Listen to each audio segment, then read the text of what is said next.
Ito nga yung last January 19 ganap na kung saan gumawa ako ng festival costume ng Poon Dancer dito sa bayan ng Bansud.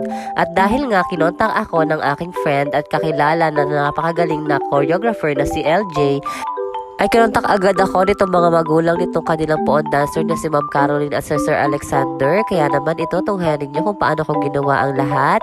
Unang-una muna diyan, syempre gumawa muna ako ng pattern na magiging corona natin. Dahil nga medyo maganda yung ating kondisyon sa paggagawa nitong corona na ito, ay naisipan kong gawin talaga yung napakabonggang mga eksena natin diyan para magawa itong corona na ito. Una muna ay gumawa ako diyan ng mga pattern ng mga elements itong corona na gagawin natin. At saka natin yan ikakat isa-isa para mapalabas natin yung mismong pattern niya. Yung mga ganitong pattern ng paggagawa ng koronang ganito ay medyo matrabaho, kaya talaga kailangan natin dyan ng iba yung pagtsatsaga at pagmamahal sa paggagawa ng mga ganito para mas ma-achieve natin yung magagandang kalabasan ng mga ganitong klase ng gawain.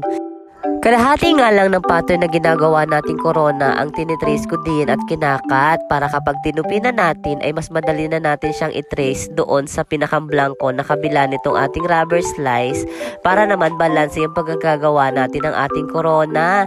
Bali susukatan natin yung ulo ng ating magiging kliyente para naman mas balance at mas saktong-sakto sa ulo ng kliyente natin yung magiging kalabasan nito. Same na proseso lamang ang gagawin pagkatapos nating itrace to sa kabilang blanco na sheet nitong ating rubber slice. Same na proseso lamang niyan para balance yung pagkakagawa natin dyan. Yan yung pinakamabilis na technique para mas magawa natin ng mas maayos at mas maganda yung mga ganitong klase ng corona. Kaya naman sa mga nakakapanood po nito, pwede nyo pong gawin yung ganitong technique sa paggagawa ng corona sa pamamagitan ng rubber slice lamang. Igagamitin lang po natin ang ating imahinasyon at ganito na yung ating magiging kayarian dyan. At pagkatapos niyan, ilalagyan natin yan ng mga kawad doon sa pinakang mga edge niya, saka sa pagitna, para naman mas tumibay siya. At pagkatapos niyan, ay bibilugin na natin siya ng ganyan para naman magbuhang corona na talaga siya. At pagkatapos po na yan, isasaayos lamang natin ito ng maayos. At ito lang at ipapakita ko sa inyo yung ginagamit ko ngayon na air dry clay. Ito yung mga kalimitang ginagamit namin sa mga pag-i-emboss na ganyan. Bagong discover namin yan, pero kalimitan na ginagamit na namin ito dahil nga mas madali siyang gawin. Bali, ihuhulma mo lamang yung pinakang structure na gusto mong palabasin dito sa mga ganito at ganyan na yung magiging itsura niya pagkatuyo at pagkapintura natin. Ang kagandahan po sa paggamit ng ganitong materials ay matibay siya at magaang-magaan at pagkatapos niyan ay dedesign na natin yan ng mga bato. At nandito na nga po ako sa paggagawa ng ating backdress at dahil nga bilog yung magiging backdress diyan ay ginamitan ko ito nitong kawad para makabuo ako nitong mga bilog-bilog na ganito at saka natin siya ikakat para naman malagyan natin ng kawad na pampatibay sa pinakang brace niya. Lagi nga akong nire-remind ng mga magulang na nagpagawa nitong costume na ito na kailangan daw magaan yung backdress, kaya naman insulator at kawad lamang yung ginamit ko diyan para magaang-magaan siya.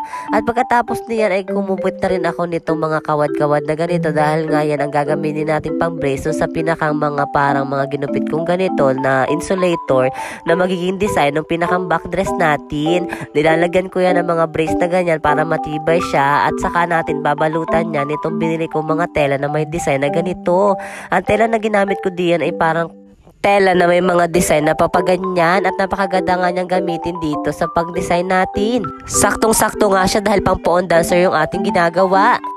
Noong nagsisimula pa lamang akong gumawa ng costume, may insulator na rin talaga yung kalimitan kong ginagamit. Kaya ito, back to normal na naman tayo sa paggagawa ng costume. Dahil nga kailangan magaan yung costume na gagamitin natin at para mas matabunan natin yan, ay kailangan natin balutan niya ng tela para mumukha siyang ganito. At isa-isa na nga natin yung inilalagay dito sa pinakang labas ng ating backdress. At pagkatapos niyan, yung pinakang inner part niya ng mga ganyang design, ay binabalutan ko naman itong makikitab na tela na black and gold na ganito para mas mabasag yung pinakang yellow color ng ating unang naging design. At ganyan nga yung magiging itsura niya at isa-isa ulit natin yung ilalagay dito sa mismong backdress natin para ma-achieve natin yung ating desired na design. Ganadong-ganado nga akong gawin ang costume na ito dahil maganda yung kinakalabasan niya. Medyo simplihan lamang yung mga pinagagawa ko diyan para naman mas mabuhay yung ating pinakang costume na ginagawa. At dahil nga elementary at bata lamang ang susuot ay kailangan magaan lamang yung magiging costume natin dahil kalimitan kaya bumibigat yung ating costume na ginagawa ay sa dami ng ating mga pinaglalalagay. Kaya medyo mga light materials lamang talaga yung ginagamit ko diyan at hindi ako nagpakabongga ng mga ini-eksena ko diyan dahil nga ang purpose natin ay kailangan maisayaw ng maayos ng bata yung pinakang costume niya at maya-maya nga ay dinadesignan ko na rin iyan ng mga pangkolorete ng mga ganito para naman mas mapalabas natin yung pinakang design niya na napakaganda talaga at pagkatapos yan inilagyan ko na nga ito nitong parang mga ganitong kulay puti na ganito para naman mas ma-enhance natin yung kagandahan ng mga design na nilalagay natin. At pagkatapos nga niyan ay syempre inuutay-utay ko na rin lagyan ulit ito ng mga pambasag na mga pampakintab para naman mas bongga ang ating eksena diyan. At maya-maya nga ay gumawa nga ako ulit sa insulator ng parang ganitong shape at ilalagay ko nga ito ulit dito sa makintab na tela na black and gold na ganito. Ito yung magiging pang-design natin sa mismong palda niya lalong-lalo na kapag nakasuot na siya at may petticoat na. Kailangan mo lang talagang pagtiyagaan yung mga ganitong klase ng bagay at maya-maya nga ay humulma na ulit ako ng mga ganito. Ang ginamit ko naman nito ay rubber slice at binalutan ko ulit itong black and gold na mga eksena natin dyan at sa pinakang dulo niyan inilagyan ko rin ito nitong parang mga lubid at maya-maya nga ay nilagyan ko na rin ito ng mga kawad dahil nga ito yung magiging pangleeg ng ating naging costume. At ayan na nga ang ating mga natapos at napakaganda na niyan at maya-maya nga ay tinahin na nga ni ate yung mismong palda ng ating magiging costume para sa poon dancer. At syempre, hindi mawawala dyan ang paggagawa natin ng napakaganda at napakalaking petticoat. Malaki-laki nga ang petticoat na ginawa ko diyan kahit elementary pa lamang yung susuot. Syempre, para bukang-buka siya at ito na nga yung punto na gumawa na kami dyan ng pang-top na hindi ko na rin nabidyohan dahil nga sa sobrang busy. Pero ito po, papakita ko po sa inyo yung mismong kayarian niya na may patadyong at ilalagyan na namin iyan ng mga palawit-lawit na ganyan at ito na nga yung naging kayarian ng mga pinagagawa natin. At kinabukasan nga ay kinuha na itong costume ng ating mga nagpagawa ang magulang ng batang ito at ako na rin ang nag-makeup dyan at ako na rin na magbibihi sa kanya dahil nga ako ang gumawa ng damit, kailangan ako talaga ang mag-secure ng damit sa mismong susuot.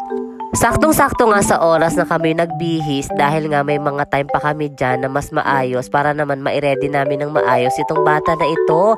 At alam kong tuwan-tuwa siya sa pinagagawa kong costume diyan at sinuot talaga niya at alam kong proud na proud siya nang maisuot na niya itong costume na ginawa ko. At alam kong napakaganda ng costume na ito kaya naman proud na proud din ang kanyang mga parents sa kinalabasan ng kanilang anak lalong-lalo na nang nabihisan na namin.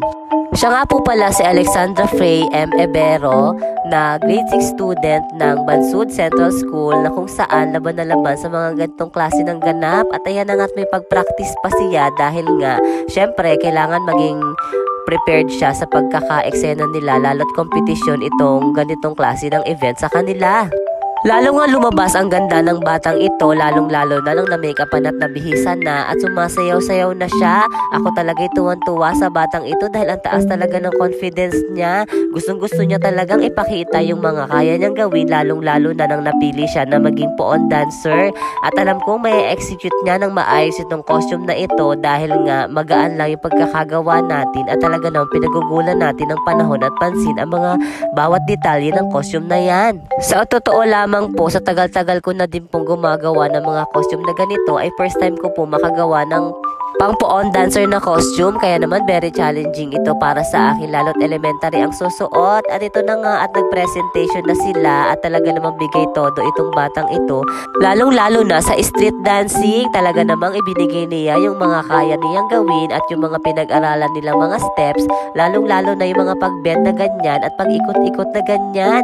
Ako talaga ituwan-tuwa at medyo naaawa din sa batang ito dahil mahaba-haba nga yung mga pinagsayawan nila diyan sa street dancing. At alam kong pagod na rin siya kasasayaw ng kasasayaw diyan pero tuloy lang ang laban dahil alam kong love na love niya yung mga gantong klase ng eksena. Kaya naman po, labis-labis po ang aming pasasalamat sa pamunuan ng Bayan ng Bansud na nag-organize ng mga ganitong klase ng event.